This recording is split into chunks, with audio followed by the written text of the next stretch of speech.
Bupati Sudewo mundur di respon DPRD lewat pembentukan pansus. Lalu bagaimana prosesnya? Walau Bupati Pati Sudewo sudah menegaskan tidak akan mundur. Kita akan ulas bersama di pagi hari ini bersama dengan Ketua Pansus Pemakzulan Bupati Pati. Bergabung bersama kami melalui sambungan daring sudah ada Teguh Bandang Waluya yang merupakan juga anggota DPRD Pati dari fraksi PDI Perjuangan. Selamat pagi, Assalamualaikum Pak Teguh. Selamat pagi Mbak, selamat pagi Kompas TV. Oke, kemudian juga di Studio Orange Kompas TV sudah hadir pengamat politik sekaligus Direktur Eksekutif Trias Politika Strategis, Mas Agung Baskoro. Selamat pagi, Assalamualaikum Mas Agung. Waalaikumsalam Mbak Adis, Pak Teguh, pemirsa semua. Iya, saya akan bertanya dulu kepada Ketua Pansus Pemakzulan Bupati Pati, Pak Teguh, yang juga merupakan anggota DPRD Pati dari fraksi PDI Perjuangan. Ini kita ingin meluruskan dulu kebijakan kenaikan pajak 250% yang kala itu diterbitkan oleh Bupati ini kan bentuknya dalam peraturan Bupati ya, berarti ya kala itu diterbitkan pada tanggal 18 Mei kalau tidak salah, 18 Mei 2025, pemerintah Kabupaten Pati menerbitkan aturan soal kenaikan pajak bumi dan bangunan perdesaan dan perkotaan sebesar 250%. Nah, dari peraturan Bupati tersebut yang diterbitkan 18 Mei 2025, DPRD Pati sendiri apakah mengetahui dan juga menyetujui soal peraturan Bupati itu? Baik Mbak, berdasarkan perda kami 2024, itu perda yang kami buat, dasar itu yang membuat Pak Bupati menyimpulkan membuat Perbub. Sehingga Perbub itu dibuat Pak Bupati di bulan Mei 2025. Di posisi itu pembahasan Perbub kan kami tidak tahu.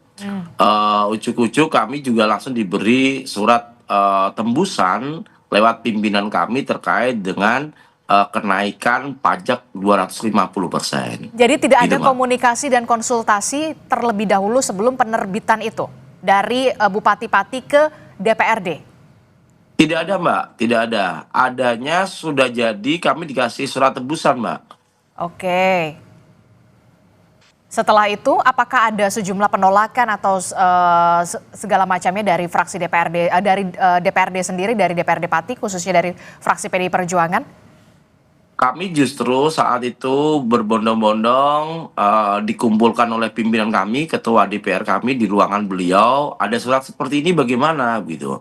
Terus kebetulan juga siang itu ada rapat paripurna dan Pak Ketua secara langsung, Ketua DPR kami secara langsung menyampaikan bahwa ini nanti jadi gejolak Pak Bupati gitu. Tetapi entah apalah alasan Pak Bupati tetap berlanjut saat itu. Jadi tidak ada pembahasan lagi. Jadi kami sudah ingatkan secara lisan lewat Ketua DPR kami saat itu Mbak. Oke, jadi sudah diingatkan secara lisan pada saat itu, tapi tidak ada tanggapan dan tidak ada respon. Kata Pak Bupati saat itu sudah dibahas dengan para tokoh masyarakat dan teman-teman Kades, bilangnya begitu. Karena saat itu ada pertemuan camat-camat se-Kabupaten Pati, ada beberapa Kades juga yang diundang. Terus tiba-tiba beliau langsung diwawancarai dan menyampaikan kalau kenaikan 250%. Kami awalnya tahunya lewat media sosial Mbak. Setelah itu beberapa hari langsung surat muncul. Dan surat itu tembusannya ke DPRD lewat pimpinan DPR kami, Mbak. Oke, jadi itulah kronologi awal mula kemudian kenapa sampai ada kebijakan kenaikan hingga 250% walaupun memang sudah dibatalkan ya Pak Teguh ya. Iya, Mbak. Oke, itu 18 Mei 2025, berarti tidak ada konsultasi, tidak ada komunikasi lebih dulu dari Bupati kepada DPRD, begitu ya? Baik, Mbak. Betul, Mbak. Oke, nah ini kan kemudian aksi unjuk rasa dilakukan, pecahlah di tanggal kemarin di tanggal 13 Agustus 2025 begitu ya. Karena kemudian situasi dan juga kondisi semakin tidak kondusif, akhirnya DPRD melakukan rapat secara tiba-tiba atau seperti apa awalnya? Baik, Mbak. Kronologisnya kami teman-teman DPR jam 9 pagi sudah di kantor DPR. Karena kami tahu nanti rakyat pasti pengen ketemu dengan kita, rakyat pasti nanti pengen komunikasi dengan kita. Tetapi jam 11 lebih sedikit, Mbak, itu masa tiba-tiba masuk ke DPR tanpa diduga, Mbak. Kami kaget saat itu, Mbak. Kami sedang ngobrol sama teman-teman beberapa fraksi, kami kaget. Pintu pintu ruangan kami didobrak, kami ditarik, didorong-dorong sama massa untuk masuk ke paripurna, Mbak. Seperti itu, Mbak. Awalnya terjadinya paripurna, Mbak. Sehingga tidak ada sekretariat dewan itu mempersiapkan absen, mempersiapkan undangan, tidak ada, Mbak. Kami tidak ada persiapan sama sekali, Mbak. Kami tiba-tiba gedung kami sudah dikepung, Mbak. Sudah dikepung, kami ruangan kayak di sweeping gitu loh, Mbak. Kami ditarik oleh warga, disuruh duduk di ruang paripurna, kami harus paripurna saat itu juga, Mbak. Dan akhirnya semua datang dan quorum di rapat paripurna tersebut? Baik, Mbak, menurut catatan yang kami lihat dan kami terima dan langsung fisiknya dihitung secara langsung, bahkan yang absen fisik itu malah masyarakat, Mbak.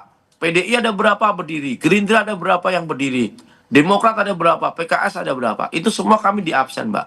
Dari 50 anggota DPRD Pati, 42 yang hadir, Mbak. Jadi menurut catatan dari Sekwan, itu sudah memenuhi quorum, Mbak. Oke, berarti juga Sehingga termasuk partai yang mengusung dari Bupati Sudewo juga setuju ya, dalam rapat betul, paripurna Mbak. tersebut? 3 partai yang mengusung Pak Sudewo juga ikut juga. Karena kebetulan setelah kita quorum, kita diminta paripurna, ditunggui masyarakat, Mbak. Kita nggak bisa bergerak. Kita ke toilet aja, kami harus dikawal sama warga, Mbak. Ke toilet aja kami harus dikawal, nggak boleh pulang, nggak boleh keluar sebelum paripurna selesai. Sehingga atas usul Pak Ketua saat itu kita rapat paripurna pembuat perubahan jadwal dulu, Mbak. Karena kami DPR ini kan sudah jadwalnya 1 bulan nih. Kami harus rubah jadwal karena hari ini tidak ada rapat paripurna. Kita sepakati karena keputusan tertinggi di paripurna sehingga ada perubahan jadwal dulu, Mbak. Oke, jadi apa yang kemudian melatar belakangi akhirnya DPRD ini membentuk pansus ini? Apakah memang karena desakan warga Pati yang sudah dalam tanda kutip menduduki kantor DPRD Pati Jawa Tengah dan sampai akhirnya 42 orang ini quorum begitu akhirnya membentuk pansus, atau seperti apa sebenarnya desakannya? Baik, Mbak.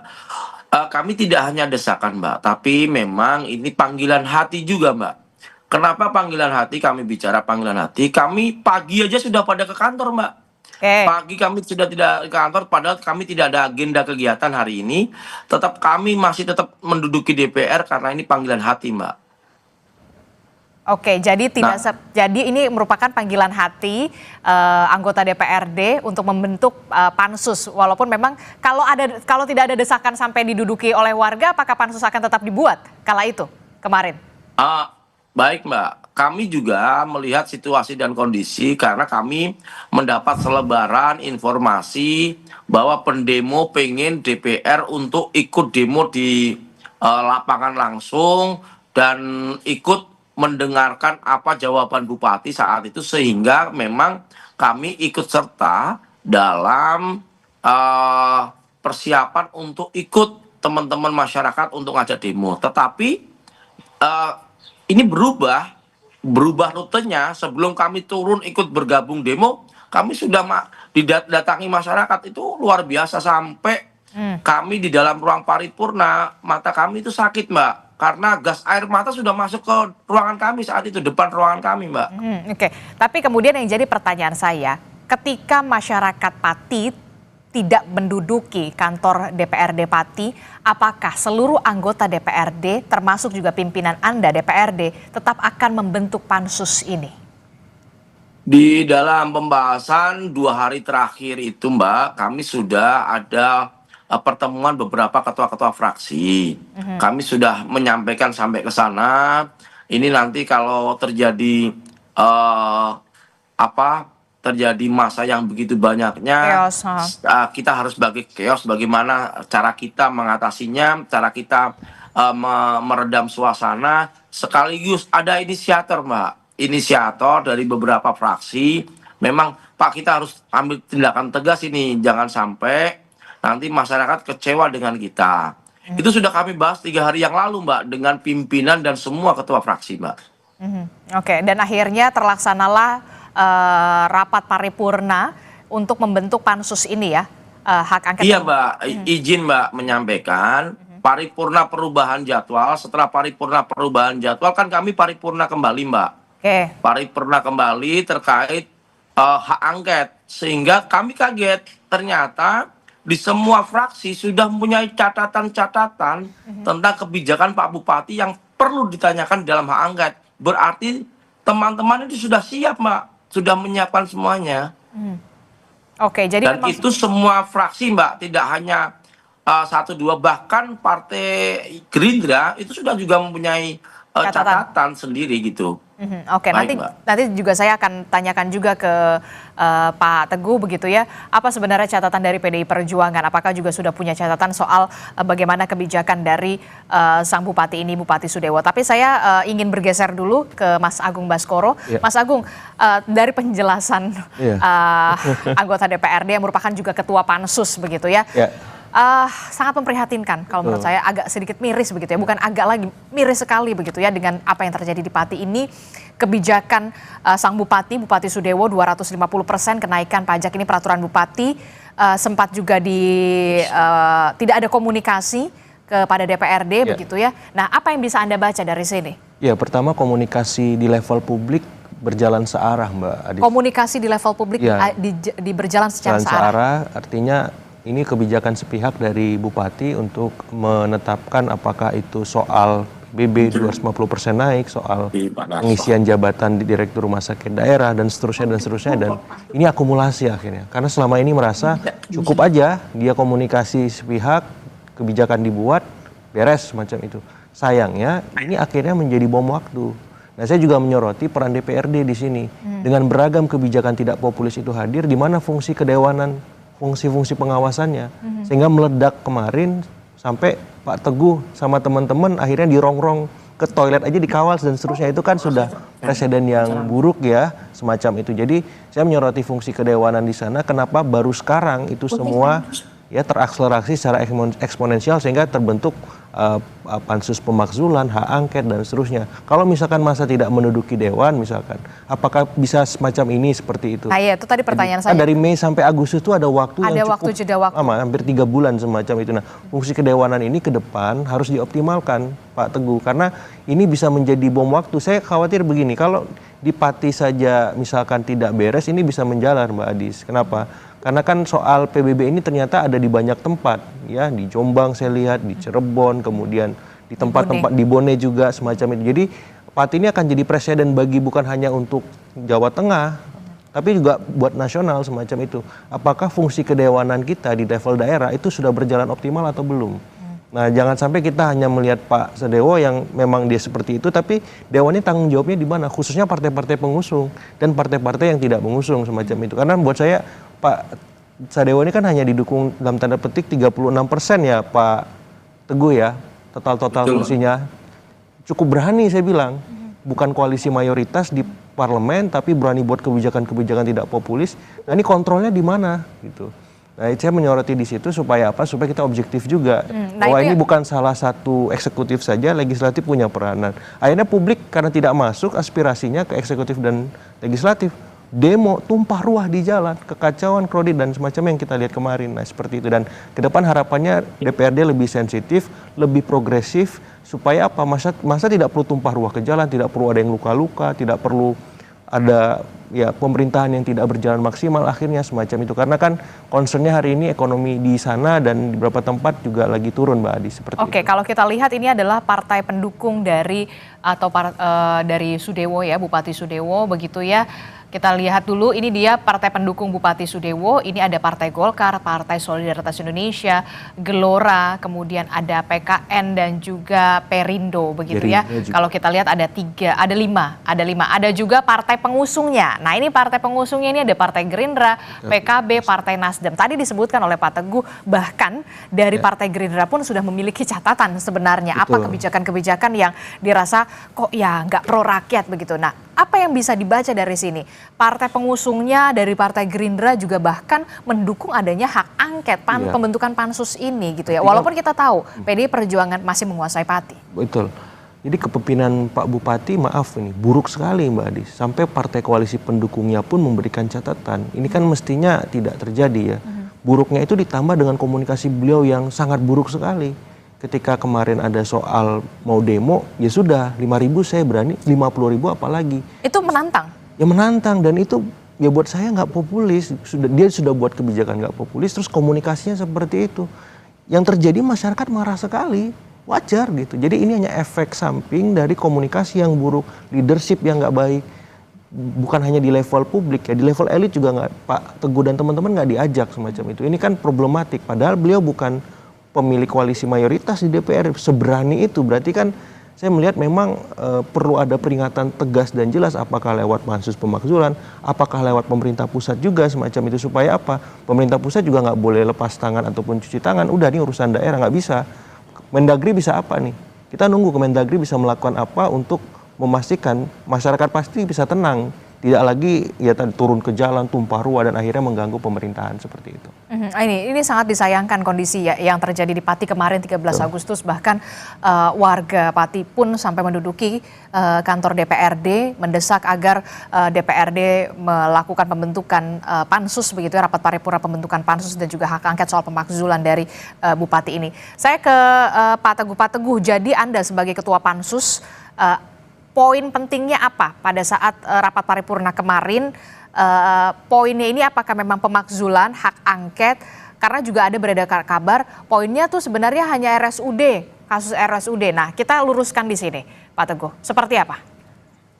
Baik Mbak, kami hari ini belum bisa menyampaikan Pak Sudewo bersalah dan tidak. Karena kan kami baru berproses, mulai hari ini kami baru rapat pansus Mbak. Tetapi di pembahasan nanti ada 12 item Mbak, 12 item. Ada 12 item. Betul Mbak, ada 12 item yang diusulkan teman-teman fraksi sendiri. Dari Salah 7 satunya? fraksi itu salah satunya RSUD. Yang kedua, penurunan jabatan dari eselon 2 diturunkan jadi staf Mbak. Oke. Itu ada. Terus yang ketiga, mutasi jabatan. Mutasi jabatan itu kalau kami tidak salah baca, tidak salah bahas kemarin, 6 bulan setelah beliau dilantik atau 6 bulan sebelum diberhentikan, kepala daerah tidak bisa memutasi. Nah, ini mutasinya sangat luar biasa. Oke, itu kan yang soal Bahkan, RSUD. ya, RSUD. Ada lagi Mbak, mutasi, double jabatan.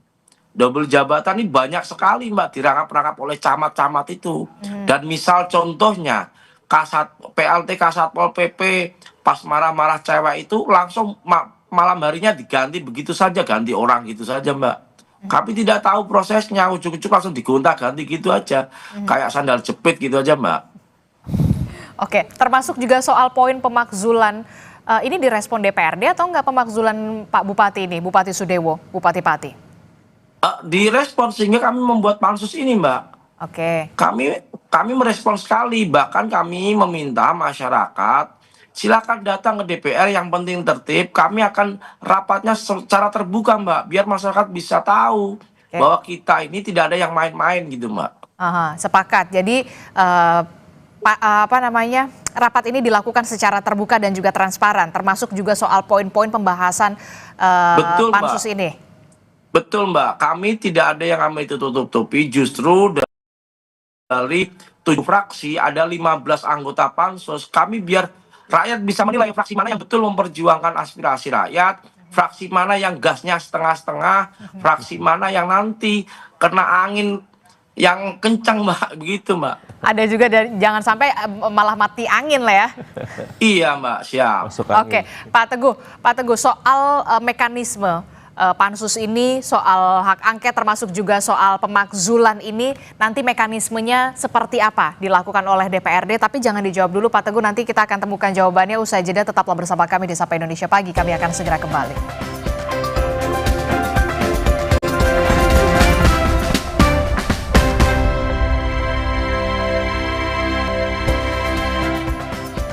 Terima kasih Anda masih bersama kami dalam Sapa Indonesia Pagi. Saudara, kita masih membahas soal bagaimana kekisruhan yang terjadi di Kabupaten Pati kemarin pada tanggal 13 Agustus 2025.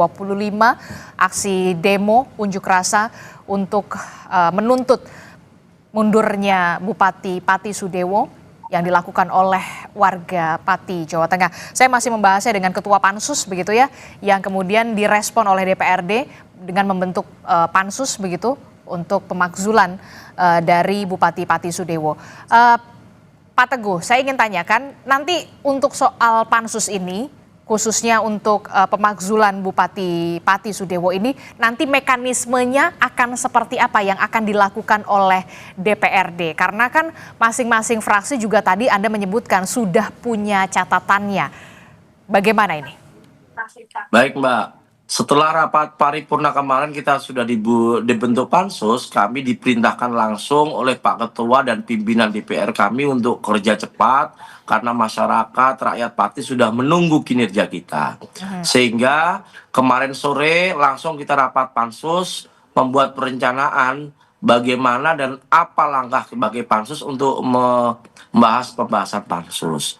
Nah, cara kami hari ini mungkin nanti kami sudah mulai nanti jam 10 pagi Mbak pembahasan rapat pansus, dan kami sudah sampaikan kepada warga masyarakat boleh hadir di DPR karena DPR ini rumah rakyat. Silakan duduk yang sudah kami siapkan, silakan mendengarkan, tapi tidak boleh gaduh maupun rusuh. Monggo kami perbolehkan. Kami akan terbuka Mbak, dan kami akan panggil di semua misal materi satu. Nah, terkait misal ini terkait eselon, berarti semua yang terkait itu dan korbannya yang diturunkan harus kita undang semuanya Mbak. Kita periksa semua satu persatu. Bahkan Pak Ketua menyampaikan jangankan sampai malam Mas, 24 jam kalian harus kerja karena kita ditunggu rakyat. Itu pesan dari pimpinan DPR kami Mbak.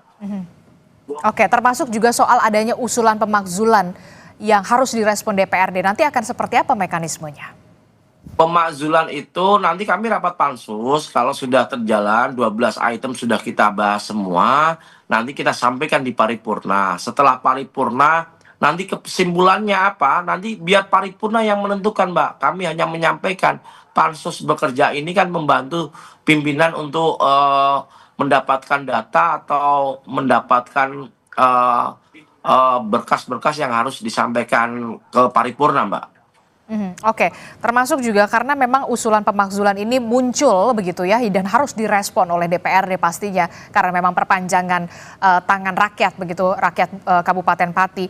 Ini kan karena memang adanya kebijakan kenaikan pajak begitu ya, sehingga 250% yang kemudian yang terbaru dibatalkan begitu ya. Tapi kemudian Bupati Pati mengatakan kenapa harus menaikkan pajak hingga 250% karena untuk meningkatkan pendapatan asli daerah atau PAD, karena 14 tahun ini sudah tidak berubah, tidak ada kenaikan selama 14 tahun. Benar atau enggak sebenarnya? Izin meluruskan Mbak, 14 tahun itu tidak ada kenaikan, ini salah. Sebelumnya sudah ada kenaikan Bupati sebelumnya, tapi memang kenaikannya sedikit, hanya 20%. Sehingga rakyat juga memaklumi, dan itu pun kami biarpun itu perbu, kami diajak pembahasan Mbak. Diajak ngobrol sama Bupati, gimana ya, naik bagaimana ya. Pak Bupati jangan memberatkan masyarakat. Pak Bupati saat itu dikasih masukan bisa Mbak, Bupati yang lama itu. Tetapi izin Mbak, ini tidak hanya kaitan pajak yang sudah dibatalkan, ada permasalahan yang berat Mbak menurut kami. Bahkan ada camat itu mengancam warga, memberikan surat edaran, kalau tidak membayar pajak tidak akan dilayani di semua kegiatan yang ada di kecamatan. Mulai bikin KTP dan sebagainya, tidak mau melayani Mbak. Ini ada surat edarannya. Ini nanti kami sampai ke sana Mbak, biarpun ada itu surat edaran ya? Ada Mbak, ada Mbak, ada Mbak. Ada beberapa kecamatan yang sudah mengeluarkan surat itu Mbak. Dan Pak Camat sendiri tanda tangan resmi Mbak, tidak akan melayani. Nah ini yang menjadi nanti biarpun perbub itu dicabut, tapi kami akan masuk ke dalamnya itu. Kenapa sampai seperti ini begitu Mbak? Oke, ini sangat miris sekali, bahkan sampai ada surat edaran, nanti bisa ditunjukkan kepada kami kalau di lain kesempatan kita diskusi lagi. Siap, Mbak. Siap, Mbak. Kecamatan apa yang kemudian sudah mengeluarkan surat edaran semacam itu begitu. Termasuk juga saya ingin mengkoreksi lagi kalau saya salah, APBD Kabupaten Pati di 2024, anggaran 2024 itu disetujui 2,754 triliun. Betul? Iya. Sementara Betul, Mbak. anggaran 2025 itu disetujui mencapai 2,940 triliun.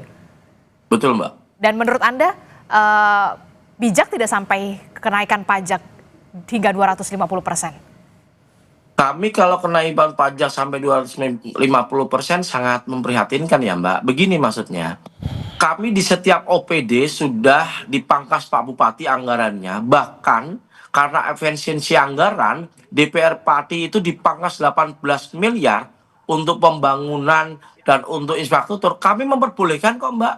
Kami tidak ada masalah karena untuk kepentingan rakyat saat itu, kami tidak ada masalah. Bahkan kami di beberapa kegiatan dipotongnya anggarannya, kami sampai tidak ada kegiatan yang ini dan itu, kami tidak ada masalah. Tetapi karena kegunaan anggarannya itu untuk pembangunan infrastruktur yang ada di Pati dan itu memang dijalankan. Tapi yang kami sayangkan Mbak, beberapa ratus miliar untuk pembangunan infrastruktur itu beliau tidak mengadakan lelang, Mbak, tetapi mengadakan semacam katalog, Mbak, e-katalog gitu loh, Mbak. E-katalog, Dan kami mendengar dari beberapa masukan tokoh masyarakat dan tokoh agama, kalau yang bekerjakan proyek ya orangnya itu saja, biarpun beda CV, gitu, Mbak. Termasuk kemarin yang lagi viral di Videotron yang di samping posko masyarakat yang di depan alun-alun itu ada Videotron yang 1,3 miliar. Ternyata awalnya dipasang second, Mbak, katanya media yang cerita ke kami, ada datanya. Terus ujuk-ujuk viral diganti baru lagi. Nah, ini kan harus kita selidiki sampai ke sana juga, Mbak. Begitu, Mbak. Oke. Nah, ini kan kalau kita lihat ya, berarti selama menjabat Bupati Sudewo ini kan kurang dari 6 bulan menjabat begitu ya. Sejauh ini komunikasi antara Bupati, kepala daerah Anda dan DPRD ini sejauh ini seperti apa? Khususnya untuk penentuan kebijakan-kebijakan strategis di Kabupaten Pati. Kalau terkait dengan komunikasi, kami normatif, Mbak. Tidak ada komunikasi yang instan, komunikasi kopi lewat kita ngopi atau diundang secara pribadi tidak ada, Mbak. Bahkan kami kaget saat anggaran 2025 itu ada alun-alun yang harus direnovasi, terus masjid yang harus direnovasi, karena kebetulan masjidnya itu masih bagus dan bekas direnovasi sebelumnya beberapa tahun yang lalu sudah direnovasi, itu tidak ada pembahasan dengan kami, Mbak. Dia pakai perbu penjabaran, Mbak. Kami tidak tahu pembangunan itu kemana-mana, kami tidak tahu, sehingga kami aja cari data saat itu untuk melakukan sidak, maka kami akan ngecek bangunan-bangunan mana, itu aja kami sulit, Mbak. Oke, baik. Ini menjadi baru terkuak lah ya di sini ya setelah kemudian ada pergerakan dari masyarakat civil society di kemarin 13 Agustus. Bagaimana ini? Bahkan sampai ada surat edaran dari kecamatan begitu ya. Tidak ada komunikasi yang cukup intens dan cukup baik antara Bupati dan juga DPRD untuk kebijakan-kebijakan strategis begitu ya. Ini juga dipertanyakan dari 18 Mei sampai ke kemarin 13 Agustus juga. Nanti kita akan pertanyakan fungsi pengawasan DPRD ini apa yang sudah dilakukan. Nah, apa yang bisa Anda baca nih dari sini? Ya, pertama tadi over PD ya Pak Bupati, karena saya kira ketika sudah menang pilkada itu bukan berarti selesai masalah. Pemerintah itu juga butuh koalisi, baik kepada elit dalam konteks ya di parlemen ya, kemudian kepada publik berkoalisi. Bagaimana kebijakan itu over PD ini karena memang merasa menang pilkada selesai didukung oleh pemimpin-pemimpin pusat atau bagaimana? Ya, saya kira asumsi saya menang pilkada, dia bupati, ya udah ini berarti eksekutif heavy gitu, semuanya di saya. Pemerintahan, kekuasaan dan seterusnya. Apalagi memang ya dalam tanda petik beliau kan memang dari partai penguasa semacam itu yang punya bobot kekuasaan yang besar di nasional. Sayangnya itu logika yang berbeda. Nasional sendiri, lokal sendiri.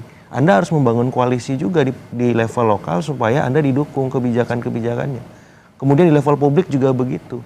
Kalau di elit enggak komunikasi searah, di publik malah intimidatif, wajar bom waktu meledak kemarin semacam itu. Dan ini bisa menjadi membesar kalau misalkan ini bola panasnya ada di DPRD sekarang. Iya, bola panasnya di DPRD karena kalau, memang sudah pansus dan semua spotlightnya sekarang DPRD, ke DPRD konsentrasinya. DPRD bahkan sebenarnya ada lagi pemerintah pusat, dalam hal ini Kemendagri, ya, bisa melakukan apa untuk merespon ya aspirasi masyarakat Pati yang sudah klimaks nih.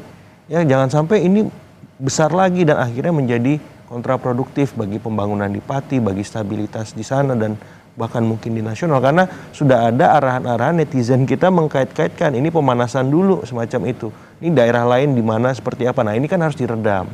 Ya, misalkan Pati ada problem soal anggaran, pemerintah pusat bisa bantu apa misalkan. Ada intervensi semacam itu, saya kira perlu. Dan ini harus menjadi evaluasi. Persis, supaya nggak terjadi lagi di daerah-daerah lain hal serupa. Kalau seperti ini kan nggak nyaman kita berbangsa, bernegara. Ada satu daerah yang bermasalah, terus kita itu masalah lokal, masalah regional saja. Gitu. Pak Gubernur Jawa Tengah juga harus turun. Ya jangan sampai ya udah ini kan Pati saja. Gubernur bisa bantu apa soal anggaran? Gubernur bisa bantu apa untuk meredam? Yang Anda lihat ya saya ini? belum hanya sebatas menghimbau ya Pak Gubernur ya semacam itu, karena ini kan bawahan dia dari secara administratif. Pak Gubernur juga harus turun dalam artian ini dikeroyok sama semua stakeholder supaya apa? Masyarakat Pati adem, tenang dulu ya. Problem mereka apa? Pajak nggak jadi naik, oke. Apalagi kebijakan yang bermasalah. Langsung segera selesai 1-2 hari ini. Jangan terlalu lama. Ini emosinya sudah klimaks soalnya. Saya nggak bayangin Bupati lagi ngomong bersama massa dilempari sekonyong-konyongnya semacam itu, pemandangan yang sangat buruk. Dia nggak punya legitimasi memimpin. Betul. Dan kalau udah seperti itu susah ini diperbaiki. Usahanya harus benar-benar luar biasa. Ya dari pemerintah pusat, pemerintah provinsi, DPRD juga harus cepat gitu. Supaya apa? Supaya bisa lebih stabil, bisa ternormalisasi walaupun tidak akan mudah proses itu. Oke, kalau kita lihat begitu ya, desakan, tidak hanya desakan masyarakat Pati begitu yang sudah klimaks kemarin 13 Agustus pecah begitu ya, tapi juga Bupati Pati Sudewo juga akan menghadapi desakan juga hak angket gitu ya untuk pemakzulan dan segala macam. Mampu nggak sebenarnya nanti Bupati Sudewo ini menghadapi ini semua begitu ya? Possibility-nya lebih baik mundur atau dimundurkan atau seperti apa menurut Anda? Semua opsi terbuka ya. Apalagi kalau lihat historik masyarakat Pati ini masyarakat pejuang nih. Ya ada latar sejarah yang kuat, petaninya memberontak zaman kolonial, terus ada masyarakat Samin di Blora yang menginspirasi masyarakat Pati. Jadi ini masyarakat pejuang, masyarakat yang memang benar-benar melihat ideal, hal-hal ideal itu harus tampak di mata mereka. Nah ini dipantik ya, terus-menerus lewat kebijakan-kebijakan tidak populis, lewat arogansi pemimpin, terus ya tadi mampetnya fungsi-fungsi pengawasan di kedewanan, jadi lengkap semua akumulasi itu akhirnya terjadi. Nah saya kira ini harus dilihat oleh Pak Sadewo sebagai opsi-opsi. Mau istilahnya pemakzulan jalan terus, ini kan semakin dalam tanda petik membuat citra dia minor ya. Atau dia misalkan mundur, atau ada hal lain yang bisa dilakukan pemerintah pusat, misalkan dia dipanggil, di-retreat ulang misalkan, supaya ya untuk sementara pemerintahan dijalankan oleh misalkan wakil bupati. Sudah segaduh ini, ya, sudah ya, segaduh misal, ini loh. Yang paling kompromis gitu ya Mbak ya. Jadi opsi-opsinya dibuka semua, karena buat saya opsi itu perlu dipaparkan dan masyarakat menilai. Tapi kalau misalkan dalam konteks sekarang, ya saya kembalikan ke Pak Sadewo sendiri, karena ini selain di DPRD, bola di dia mau gimana seterusnya untuk memperbaiki, karena minta maaf saja masyarakat Pati sudah tidak bisa gitu. Ya, tapi faktanya yang kita lihat kemarin begitu ya, kita lihat bersama Bupati tidak mundur, enggan mundur, hanya meminta maaf dan mengatakan saya akan menjadi versi lebih baik lagi ke depannya. Ya, berarti memang bolanya di DPRD untuk menjalankan pansus pemakzulan itu.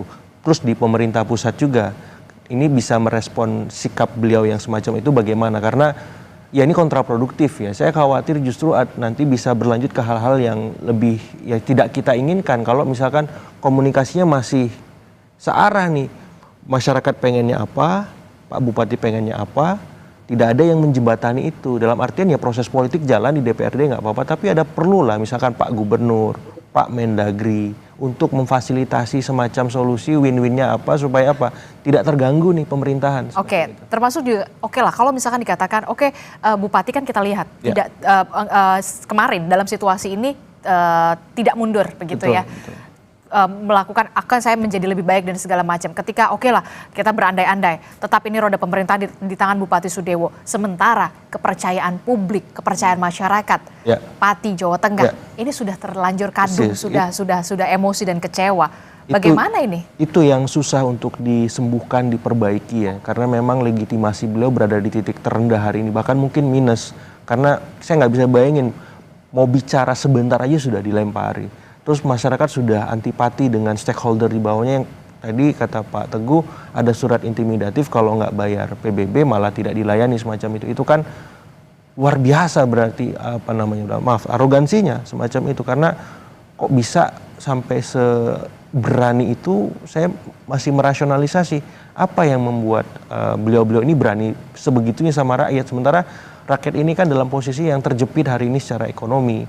Kemudian juga mereka berharap ada imajinasi ketika mereka punya pemimpin baru, ya ada harapan baru yang terbit. Tiba-tiba kok ini bermasalah, itu bermasalah, dan tadi ada 12 item dan itu masalah-masalah yang ekstrim menurut saya gitu. Jadi wajar kalau misalkan masyarakat, elit di sana kemudian sangat kecewa, marah dan seterusnya. Dan ya Pak Sadewa perlu objektifikasi ini, melihat apa langkah progresif yang bisa beliau ambil. Tadi apakah memang bisa mundur, apakah memang mengikuti proses konstitusional, atau misalkan menunggu pemerintah pusat semacam itu. Atau mungkin Bupati Sudewo masih meyakini demo yang kemarin ini ditunggangi oleh kepentingan. Ya, kalaupun ditunggangi yang paling dominan publik kan, Mbak. Maksudnya dalam konteks seperti sekarang beliau harus reflektif juga bahwa beliau punya problem yang sangat akut secara elit, secara publik, bahkan secara keseluruhan nasional, untuk dalam tanda petik gagal mengkomunikasikan kepemimpinan dia yang baru berjalan ini. Jadi kalau misalkan dipaksa untuk beliau merasa ini ditunggang menjadi minor, kenapa? Karena ini sudah menjadi spotlight nasional. Penunggangannya sekarang publik. Isu daerah yang kemudian juga sekarang menjadi sorotan nasional. Pemerintah daerah yang lain juga ketar-ketir nih. Wah, saya harus hati-hati nih supaya nggak kayak Pati. Jadi ini bukan lagi bahasan Pati, kita bahasa Indonesia nih. Karena pemimpin-pemimpin level lokal, anggota-anggota DPRD di daerah lain sekarang lebih hati-hati, lebih mawas gitu, membuat kebijakan, membuat sebuah undang-undang, perda dan seterusnya. Kenapa? Karena nggak mau seperti Pati. Ada statement semacam itu di netizen kita sekarang, dan dalam tanda petik mereka bilang kita mulai dari Pati. Artinya Pati ini laboratorium politik nasional sekarang. Kalau ini nggak dianggap serius oleh Pak Sadewo, ini juga akan berdampak ke kolega-kolega dia yang lain gitu. Bahkan pemerintah pusat, Cirebon, persis, Jombang, semacam itu. Ini kan bisa jadi snowball effect ya Mbak. Sehingga maksud saya masyarakat Pati juga tidak sendirian hari ini gitu. Anggota Dewan Pati nggak sendirian hari ini. Semua melihat, dan menurut saya ini jadi titik tolak supaya semuanya ya mengawal bareng-bareng. Yang mengawal kebijakan ini Pak Teguh bukan lagi Pati tapi Indonesia. Iya benar, karena memang sudah jadi isu nasional begitu, bukan lagi soal isu lokal, soal Pati begitu ya. Saya ke Mas Teguh. Ini tadi dikatakan oleh Mas Agung, prosesnya bola panasnya sekarang di DPRD, konsentrasi semuanya di DPRD. Nah, apa yang harus dilakukan DPRD secepatnya, jangan sampai kemudian dalam tanda kutip ya mengkhianati aspirasi rakyat, aspirasi warga Pati yang kemudian memang mendesak agar pemimpinnya Bupati Sudewo ini mundur. Walaupun kita kemarin lihat sebelumnya Bupati Sudewo mengatakan menduga ada ditunggangi kepentingan lain. Baik Mbak, proses pansus ini kami akan berjalan normatif. Selama 12 item itu kita bahas satu persatu. Kalau di perjalanan itu nanti masyarakat punya data, punya bukti, bisa disampaikan ke kami. Prinsipnya kami akan terbuka Mbak. Dan kami hari ini tidak bisa dong menghakimi Pak Sadewo bersalah maupun benar. Karena belum ada pembahasan. Biarkan pembahasan ini bergulir, kami ditunggui masyarakat, kami terbuka. Media boleh menunggui kami bisa menyimpulkan nanti di ujung dari pembahasan pansus itu Mbak. Oke, termasuk juga ini menjadi sorotan juga di level nasional begitu ya, soal Pati Jawa Tengah ini tadi, dan tentu saja kita berharap konsentrasi semuanya bisa dilakukan oleh DPRD untuk bisa mengatasi permasalahan ini begitu ya. Kita akan tunggu bagaimana prosesnya seperti apa. Terima kasih Mas Teguh sudah bergabung bersama kami Ketua Pansus yang juga merupakan anggota DPRD Pati Jawa Tengah. Kemudian ada Mas Agung Baskoro juga. Terima kasih sudah bergabung bersama kami di Studio Orange Kompas TV. Selamat pagi, Terima kasih. Assalamualaikum. Salam Waalaikumsalam. dari Jakarta untuk warga Pati.